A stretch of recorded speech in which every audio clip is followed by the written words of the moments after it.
Sampurasun tepang deui di channel Berkah Segara. Mangga wilujeng ngabandungan carios pedang wasiat bagian anu salajengna. Wilujeng ngabandungan mugia janten pangguberahmana.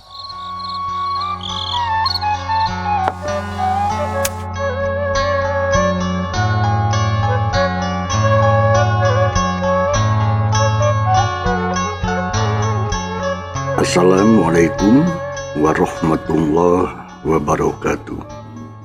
Sampurasun wargi-wargi Mang Dedi baraya-baraya Kisunda di mana bae ayeuna sa antero jagat rai pramuditaya. Mudah-mudahan para baraya nuju aya dina sehat didoakeun sing paranjang yuswa ayeuna diparekeun rezekina disinglar tina rupa-rupa ningkas sakit jeung dodoja jeung kogoda gitu nya. Sumangga para pemirsa ayeuna Mang Dedi baris naratas bagian anu ka-22 dina lajenganana carita si Kancil ti Pakidulun karangan Keliksa. Sakumaha hanca bagian anu ka-21 kamari pedaran Mang Dedi kebekatuan ci dina mangsana medarikeun keayaan alam Tiberang di Pasar Kosambi Bandung dina mangsa zaman walana harita molonya, khususna atuh kasih jamring anu aya dina tempat atawa hiji warung leletikan nyata keur ngobrol jeung si Moher dek nepikeun pamaksudanana si jamring ka si Moher. Langkung paus tamah mangga urang sami Bandungan ku sadayana.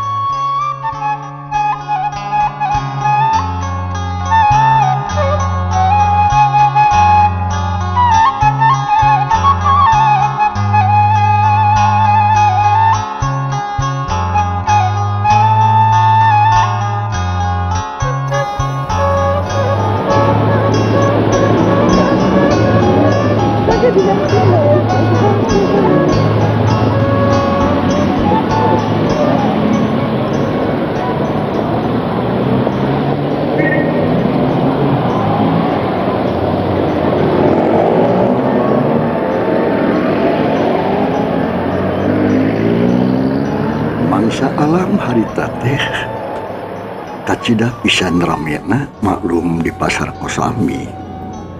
Sagala asup eta jalan teh aya roda anu dikudaan ku muning aya, usapi aya, sepeda balawiri zaman harita manya sepeda kumbang jeung sagarupana.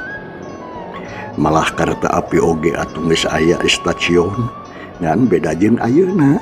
Kareta api teh kareta anu sok bereh batubara atawa suluh. Lumayan lamun sok tumpak eta tes teu saeutik anu sok marehong kana beungeut apa numpang. Breh atuh aya hiji jongkok harita teh di sisi jalan pisan. Horeng si mana horeng si jamring harita teh keur ngolok-ngolok ka Nyi Moher. Sangkan daek ngabantuan kana kasusahna. Wah yai, daek kedawan teu, lamun teu bisa mah da moal mangsa akang ge. Sabab akang ge ngarti nyai teh keur usaha karunya ka si emak. Ceuk si jamring bari regot nginum si kopi. Artina bade Kang? Entong lah. Entong. Iki cukup. Buru-buru we jawab, daek atawa henteu. Kang Jamring, abdi mah daek bae Kang, tapi naon? Ke urang bebeja heula ka si emak. Lamun ku si emak di Widian, tangtu ayeuna ge init, lamun henteu mah wayahna we. Nya kitu alus jung atuh jung buru. Si Moher seuneu ngadeuketan ka indung kukutna. Rek menta izin cenah, tapi memehna atuh ngaladangan heula nu jajan. Da jodeui teh kaur kaluar hiji teh datang dua narima nu anyar ngaladangan anu karek jol. Sanggeusna kawilang rineh kakara nepungan ka indung kukutna. Teu kadenge gunem caturna mah ngan tekung selila si Moher teh geus ngadeukeutan deui ka si jamring. Gek diuk terus ngomong gitu bela launan. Di Widian Kang, Di beri waktu. di Widian kan ulah hilah teuing cenah. Beres lah, ayo tuh. Sabadana amitan sakali deui atuh ka indung kukutna. Si Jamring jeung si Moher harita keluar ti jongkok. Terus megat bemo cerak tumpak. Tius bemo maju ngajuju ka tempat na si Jamring. Di parapatan reg eureun terus lempang sakedeung bus kana gang heureut pisan tepikeun ka seseleket. Go weh ka pamondokan si Jamring. Imah letik depok lotor ongkoh barala ongkoh nong torogan. Dakar dul bebersih. Kasampak si Peci jeung si Somed keur andakak we sila bari jengking pelenyun udud bangun nikmat. Paroman marah mae kawas anu tas manggih ka bunga. Nah, geding. Bagus pisan. Mengacara lik. Cek si Somed someah pisan. Bunga nenyo si Moher datang. Muni curuleuk panonna teh si Somed, muni teu neuteupna teh muni antep. Cadik dina naon sia goblok diukna. Med. Cek si Jamring mencereng. Da memang heueuh eueuh kursi acan. Aya oge bangku panjang geus sareyon. Ai heueuh nya. Di dia we atuh ngariunglah dina bangku. Cek si Somed ngised. Si Peci ngalehan maneh diuk dina jariken butut. Bari jeung lepus udud deui. Gek si Jamring jeung si Moher dario pagege we bung pajauh. Teu beda we kawas panganten anyar. Ai si Somed sura seuri, si Peci cungar cengir. Di mana si menang udud?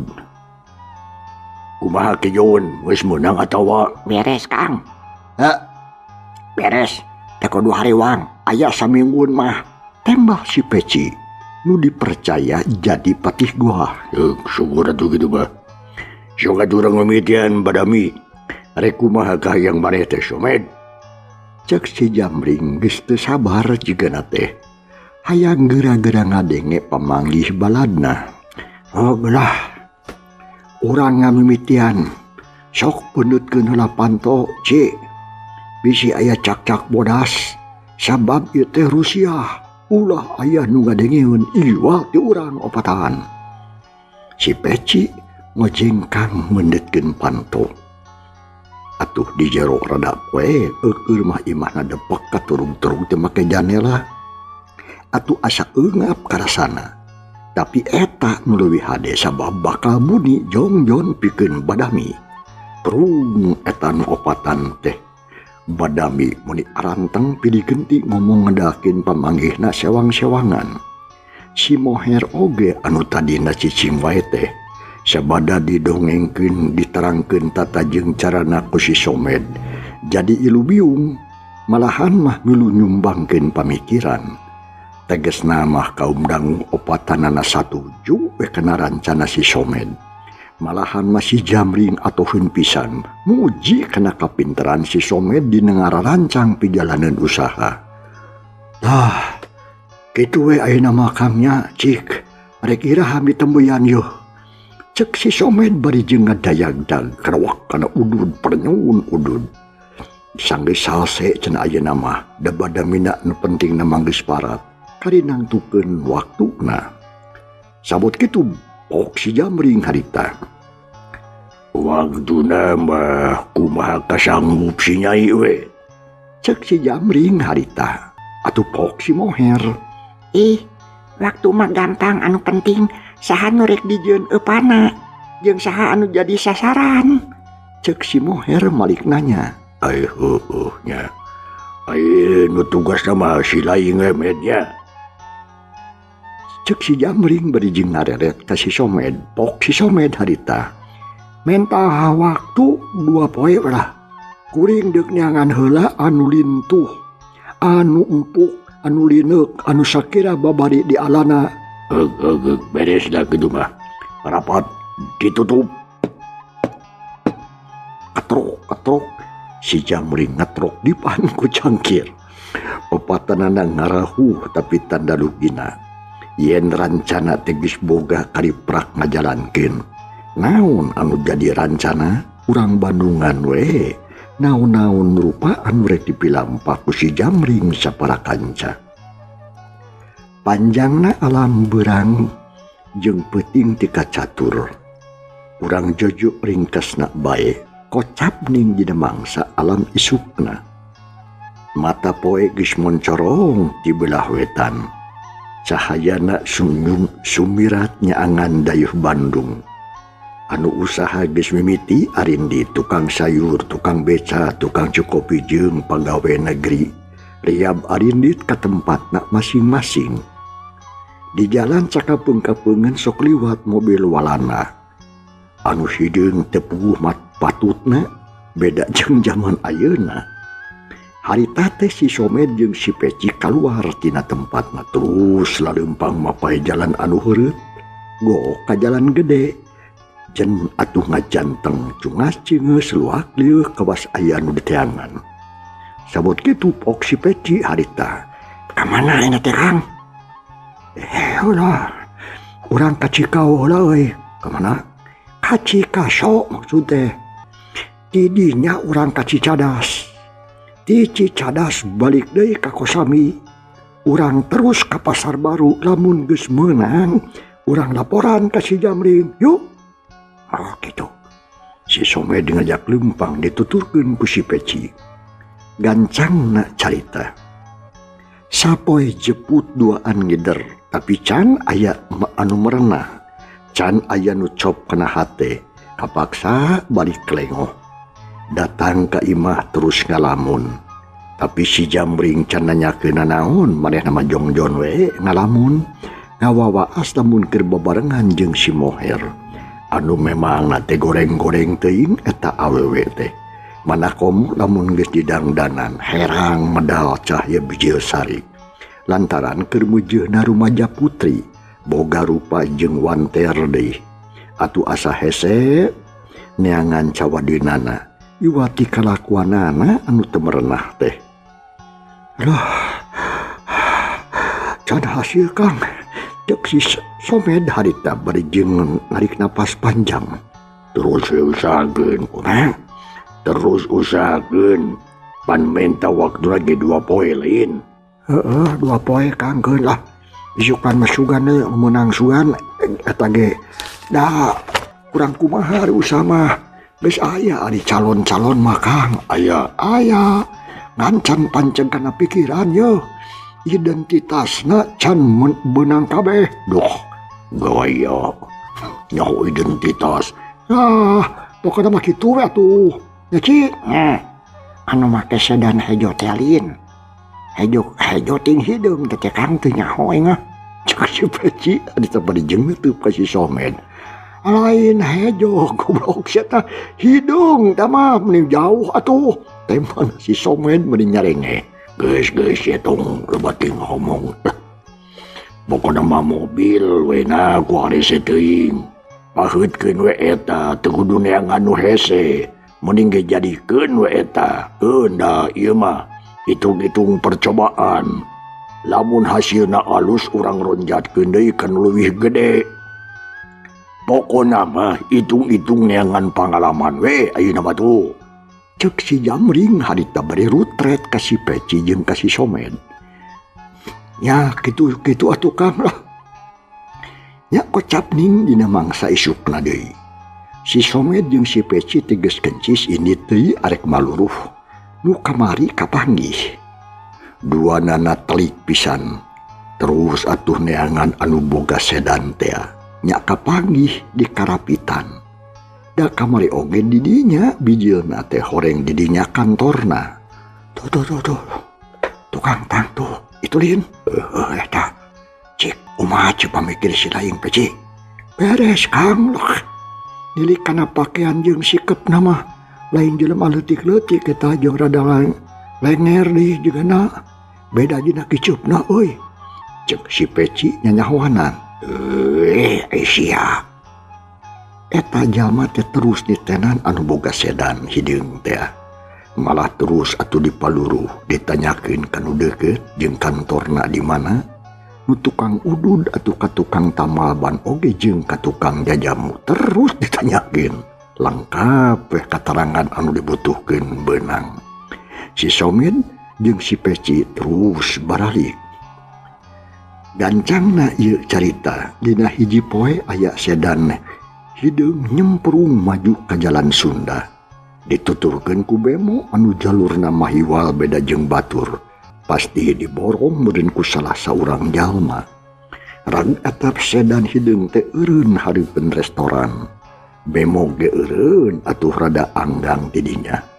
Anu boga sedan teh hiji tangtungan laki awakna beujeuh na jangkung henteu penek henteu awakna seseg bersih jeung perlente deui da pengusaha leutik-leutik ge. Sabada ngoncikeun panto mobil terus eta asup ka restoran kek diuk dina kursi teu pilih mana we nu kosong. Karek oge kek diuk geus torojor aya hiji mojang make samping jeung kabaya. Ngalanggeor lir macan teunangan pok ngomong halimpu jeung sopan. Ujung siang Aden tiasa ngering calik di dia. Kitu cek eta mojang. Bari umat imut ngagelenyu panonna rada ngadilak. Atuh puguh we eta lalaki teh mending ngageledag. Karek jol teh atuh teu bisa nolak.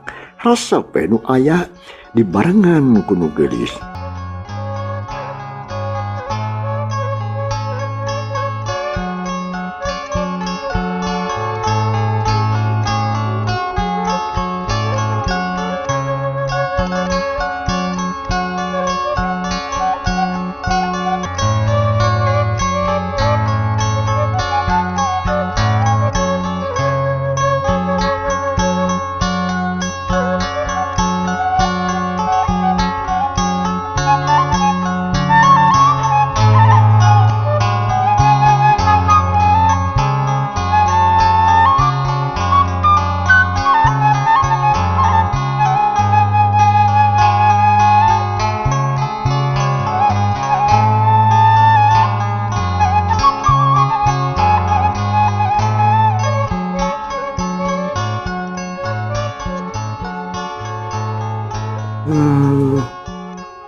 Mangga calik cenah bari jeung nuduhkeun kursi. Nuhun Aden. Cenah meh teu kadenge nyebut Aden. Dek diuk teu nembongkeun sikep anu matak curiga estuning sopan jeung pikaresepeun. Samemeh bisa ngobrol torojo manten pelayan mamawa daftar menu sor atuh kalaki anu karek datang teh. Gap ditampanan terus atuh nyoretan ngaran-ngaran pasakan anu dipikaresepna. Song deui atuh ka pelayan terus ku pelayan diasongkeun ka Nyi Mojang. Nyi Mojang oge atuh teu asa-asa terus milih karesepna. Heuleut sawatara waktu sore cai teh 2 gelas jarangkung. Ari pesanan kadaharan mah can datang, nungguh lah sakedeung. Atuh aya waktu pok eta lalaki harita tumanya. Dupi neng teh saha jenengan? Sareng saha ka dieu? Abdi pun Lastri. Kadi mah nyalira we nanging asa isin bade nada sorangan karasan aya salira. Nya ketan punten abdi kumawantun. Pugu rada keeng bade sorangan teh.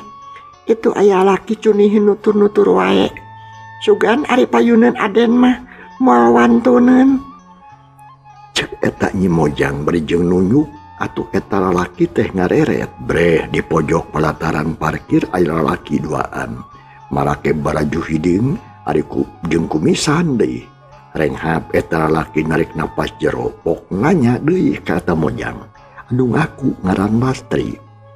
Saha eta lalaki teh tos kenal atawa Nu kateuing nu mawi teh nu mawi teh name tepang ayeuna Aden tapi pada sasarangan dina bemo.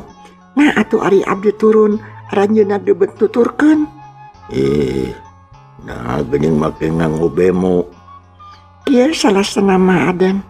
Tadi teh bade mios ka Lembang. Nganggo mobil pun lanceuk. Ari pek teh kalah mogok. Bana kempes. Nya dititipkeunnya di bengkel. Kumargi rusuh miosnya kana bemo. Gitu. Cek Nyi Lastri alias si moher asa teu asa-asa ngabohong nate. Kawas menang ngapakin ngomong nate. Tururusuhan teuing. Bade angkat ka mana? Cek eta lalaki. Bade jengkerang kerung ada date ka harti meurinan. Sumun, bade ka dieu margi abdi gadujang ji. Bade tepang di restoran ieu pukul 10 bili anjeunna ngantosan ari pek teh tacan sumping geuning. Teu eleh omong. Teu eueuheun keur pijawabeun. Da meureun geus sayagi. Ari si bapa-bapa nu boga sedan teh ngaranna heula. Teu nanya deui lantaran datang manten pelayan restoran. Sok-sok nundaan kadaharan anu dipesena tadi. Sanggeus beres maleos deui pelayan indit. Mangaturah urang sareng ieu. Tuang heula ya. Cek eta laki berijeng narik alasna. Tayohna bae geus lapar manehna mah. Mangga nami punten bae dupi. Aden saha jenengan? Cek eta mojang telah neuteub. Hayangeun wawuh heula meureun kana ngaran. Oh, muhun nya hilap. Dupi jenengan neng teh saha teuing? Hilap deui. Lastri? Oh, muhun Lastri, bos Bapa mah Rahmat. Oh, Den Rahmat, nuhun atuh ditepangkeun. Hapunten we atuh. Abdi kumawantun kumaha atuh da sieun ku itu tuh. Cek eta mojang nunjuk deui kadua lalaki anu memang aya keneh cara ricing. Sawios tenang we lah. Da moal wantuneun pukul sabaraha sumpingna nu diantosan teh. Bapa Rahmat harita memeh ngahuap tumanya heula. Pukul 10 rupina. Saparapat jam deui ge sumping. Eueuh, kumaha atuh nya?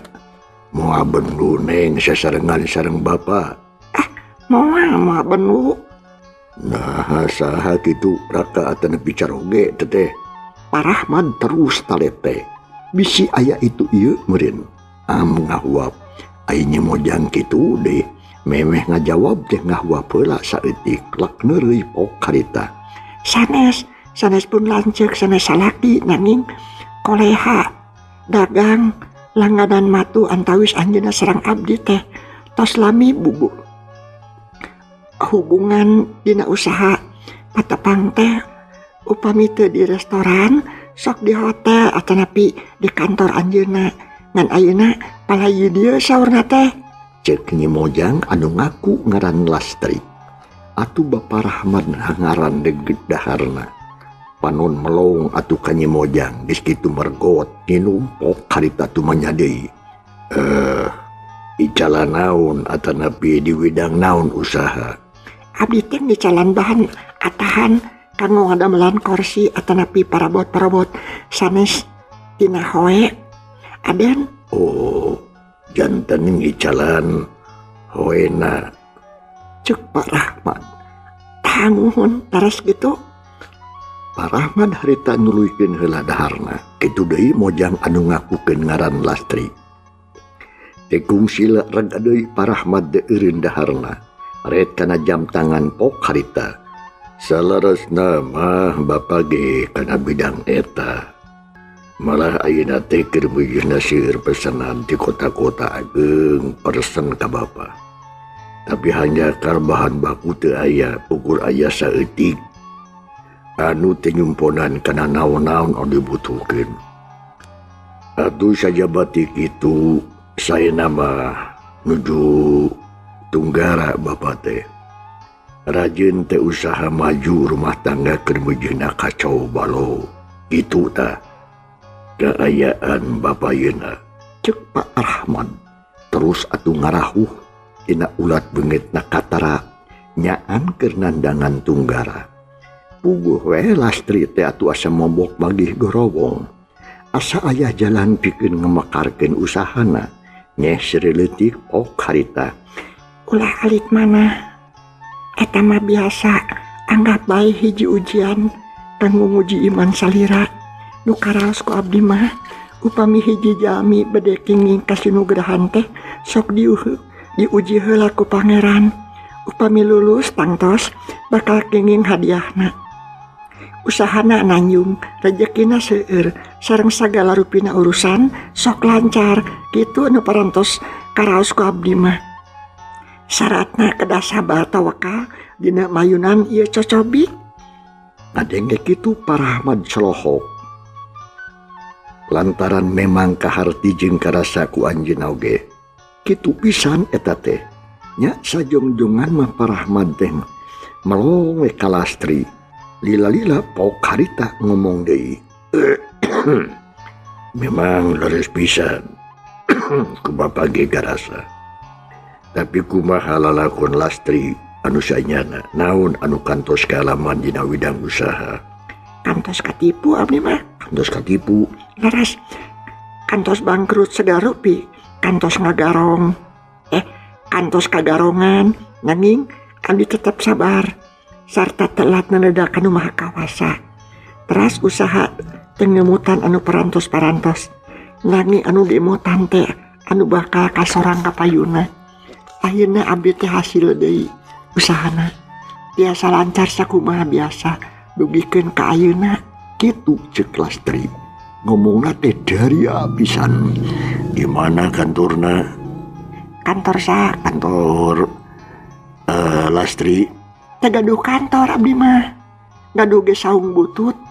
Paranti. Nyimpenan hoy icalan. Minangka kantor namanya dirorompok we.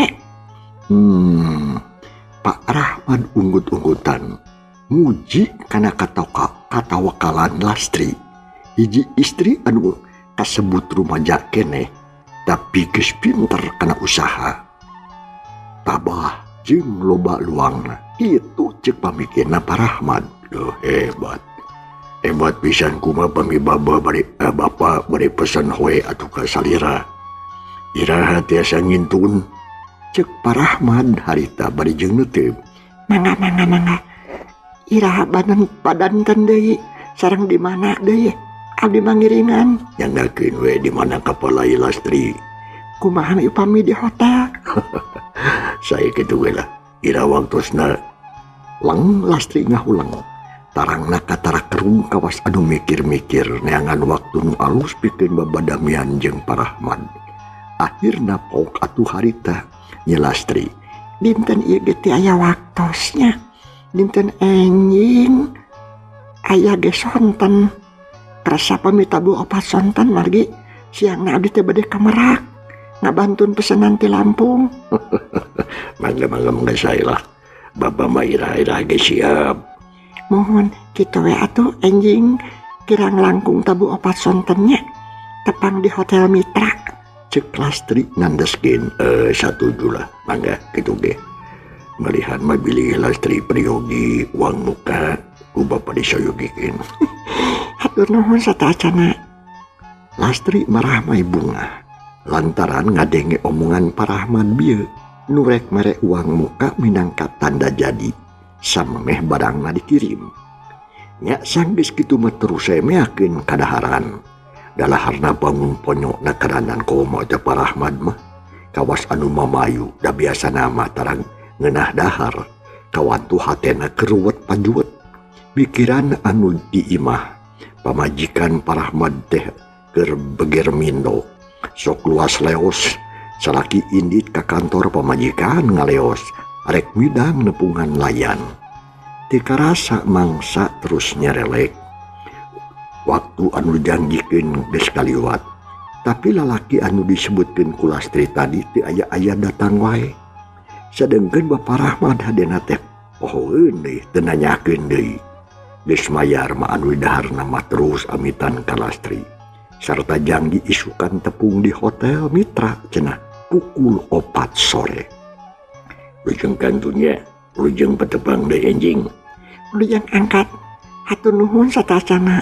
Gep sasalaman. Parahmad rada meureuh deui lebah deui mah. Jajantungna ratug ajo-ajolan jiga nu hayang luncat kaluar. Asa ngora deui pangemutna teh.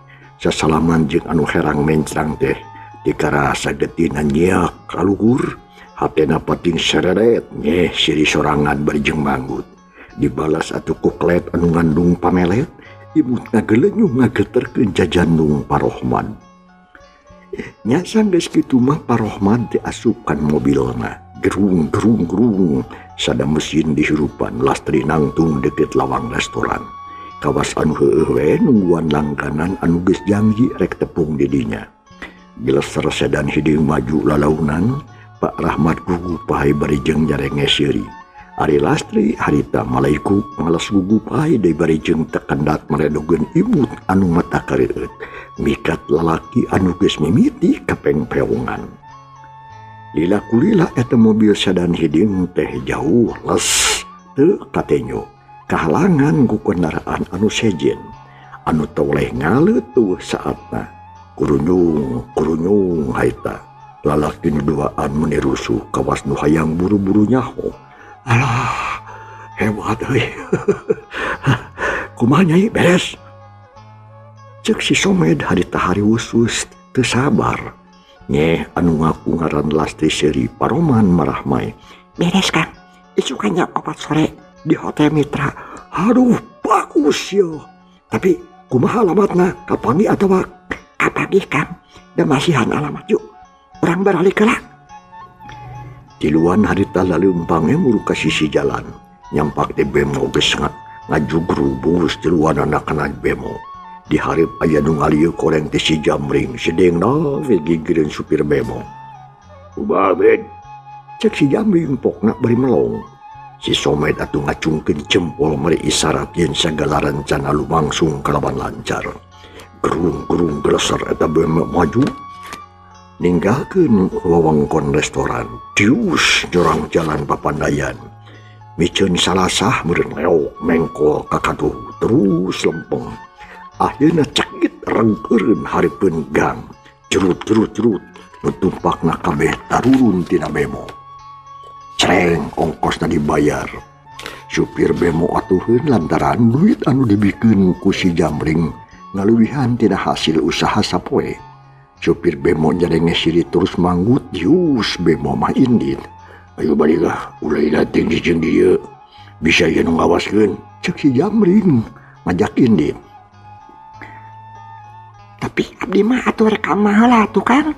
Cek si Moher deui. Ulah ieu da disalin heula pakaian atuh Kahiji bisi papanggih jeung lalaki nu tadi, kadua eta baju bisi kotor.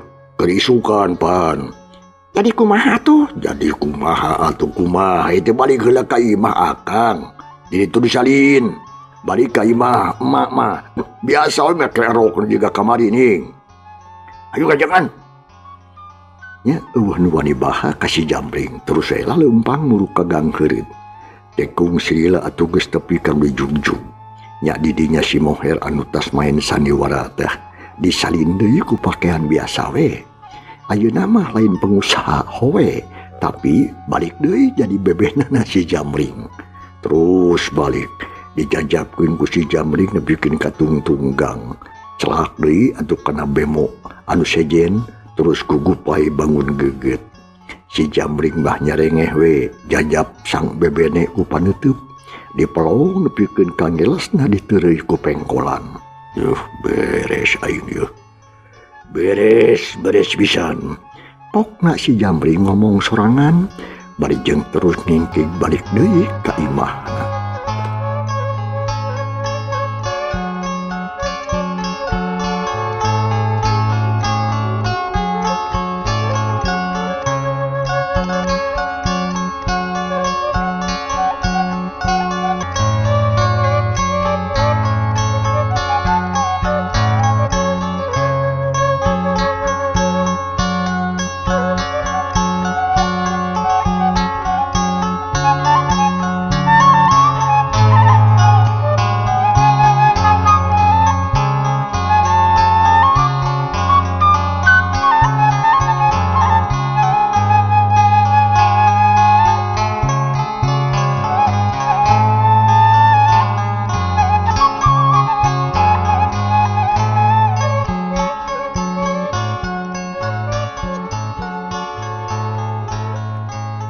Panjangna alam poe harita jeung peuting teu kacatur.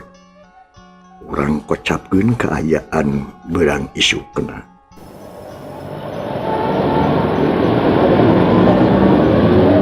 Bagaimana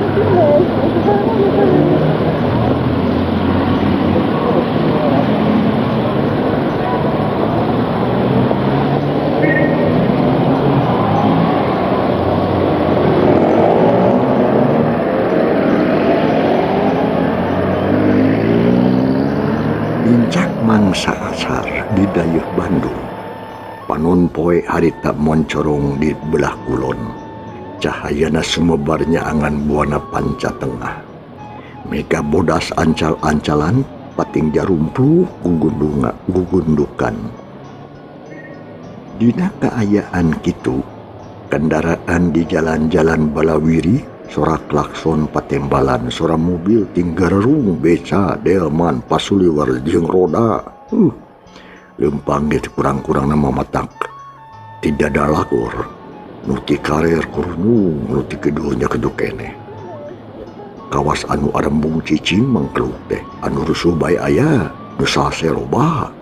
Gumantung kana pangabutukna syawang-syawangan. Harita di jalan raya anu sakitu ramena teh aya sedan hideung nyemprung. Majuna gancang minang milaan mobil sejen. Sakapeung cekit direm disakalihkeun da kagok dihareupeun aya nu ngahalangan. Tukang becak kukulutus memehan kadupa ku eta mobil. Sedangkeun anu nyupiran eta sedan kawas anu teu malire kanulian. Jalan teh asa milik sorangan we. Kawas menang nyieun nini akina padahal mah milik sararea.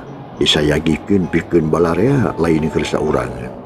Atuh anak itu di jalan teh kudu silih ajenan, silih agehan, kudu sopan santun sarta ngagugu kana tata tertib lalu lintas. Nanya kitu jelema teh jelema anu jol-jol kahayangna. Teu sarua kasadaranana, teu sarua kahayangna. Anger we sok aya nu mahiwal, teu daek sadar kana kewajibanana. Malika deui anu kana sedan hideung harita. Hilek mengkok. Majuna anger kawas tadi rusuh pisan kawas nu kedi ngober-ngober bangsat kabur. Orang si mana horeng eta teh anu disupiranana ku Parahmad teh anu geus paheut pasini janji patali janji. Yen poe eta rek tepung pukul 4 di Hotel Mitra. Batuk teuy. Nya eta deuk tepung jeung Lastri, pengusaha ngora teh anu geulis pikayung-yungeun. Jadengkeun waktu geus samporet pisan. Sababaraha menit deui oge panceng pukul 4. Lap atuh Parahmad teh nincak gas. Semprung sedan hideung maju gancang. Di hareup aya bemo. Nengah teuing torotot klakson disadakeun. Dius nyiap bemo ret kana jam tangan dugdeg jajantung ratu. Nu geulis teh geus kacipta we keletna. Geus kacipta we imutna, linggekna, sorana teu beda we ti jajak ka anu mangkat beger. Kalilirkeun kagundamkeun ku nu geulis. Kitu teh mah pantes Pak Rahmat keur beujeuhna pakusrut rumah tanggana. Kurang kasugemaan ti pamajikanana. Malahan mah matak cengkel sabab calak culuk bae poho kasalaki kana kader mawa karep sorangan. Nu tadina sabar jeung tawakal ge lila kulila mah Parahmat ge atuh bet. Kagok asong bongan pamajikanana kitu kari-kari aya nu nampe atuh lir anu tonjok congcon. 5 menit deui bobo geus lila nungguan si geulis keun karunya teuing. Cek gerantos jeung hate Parahman bari jeung terus gilek mengko ka jalan leutik. Di dieu mah majuna lalaunan. Malah lila kule meleok asup ka pakarangan Hotel Mitra. Cekit reg eureun di pelataran parkir. Karek oge berai atuh pantom mobil muka geus jo mapageun. Patugas hotel anu someah dareh deh pikaresepeun. Kalawan teloba itu ieu cepret Parahmat teh ngunci pantom mobil. Tas dijingjing guru kantor hotel dijajabkeun ku penerima tamu teh. Barang gok jeung petugas loket Parahmat langsung tumanya. Punten begitu marus welai teh. Tos aya tamu istri anu jadengan Lastri. Kitu ceuk Parahmat. Teh acan sumping Bapak nanging tadi teh aya utusan ka dieu nyanak serat. Jawabna petugas beri terus nyodorkeun surat keur Parahmat. Gap ditampanan jajantung ratu. Harita keneh terus dibuka anabreh teu isina pondok. Pak Rahmat unggut-unggutan. Hatena rada kuciwa, tapi dia bisa majar kumaha sakitu ge aya beja. Da cacak lamun eueuh beja kitu mah komo deui matak gaplah lengkah. Aya kamar kosong teu. Cek Pak Rahmat nanya deui ka eta petugas. Oh, aya Pak. Pesen sakamar anu pangsaena. Mangga. Tret. Eta petugas nulis. Red kana kunci terus dicokot. Malah dibikin ke Pak Rahmat. Geus kitu Pak Rahmat atuh ngadaftarkeun dirina ditambah ku Lastri. Geus kitu mah atuh Pak Rahmat diantir ka kamar pesanan. Gok atuh kapanggih bus Pak Rahmat maka jero memeh diuk rada teret heula. Ditenan kaayaan di eta kamar. Terus unggut-unggutan gek diuk dina kasur menikeun ka ngadelewo wakat lumpuh. Cukup lah. Pokna Pak Rahmat ngomong sorangan. Nya atus sanggeus bebenah saperluna. Bapak Rahmat keluar teh poho panto dikunci. Terus muru ka rohangan tamu hotel. Didinya aya sofa sababaraha setel. Pak Rahmat milih nu pojok. Didinya mah jempling jauh ti batur. Gek Pak Rahmat diuk usiwa ngabijakeun udud jeung kayu apina. Pelanyungun udud terus ngalamun.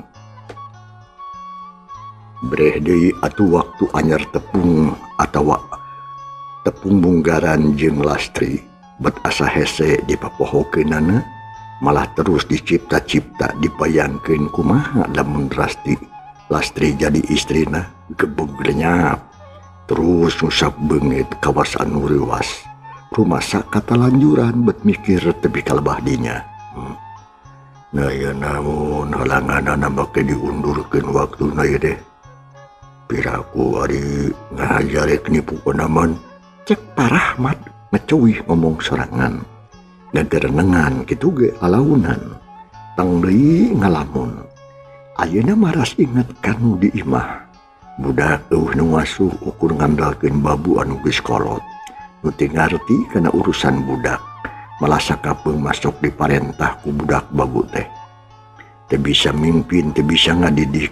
Da kitu kenyataanana. Atuh lapur budak teh leupas cenah bimbingan kolot. Da indungna beger deui bapana nya kitu keneh jeung riweuh usaha deui. Kurang ajar. Kunaon si mami? Nah bet jadi kitu. Jelema naon anu ngagodana? Mana nemen-nemen teuing? Kitu cek hate Pak Rahmat. Sabab inget deui kana kaayaan pamajikanana. Red kana jam tangan pukul 4:04. Ai Lastri can datang keneh bae. Usiwa deui atuh ngodok saku ngabijekeun surat sacuwir teh. Dibaca sababaraha balikan isina anggar kitu sasambu. Yen Lastri teh kapaksa lapatan. Lain jalir janji cenah tapi aya halangan anu teu bisa dicinggalkeun. Kapaksa janji pasini sulaya.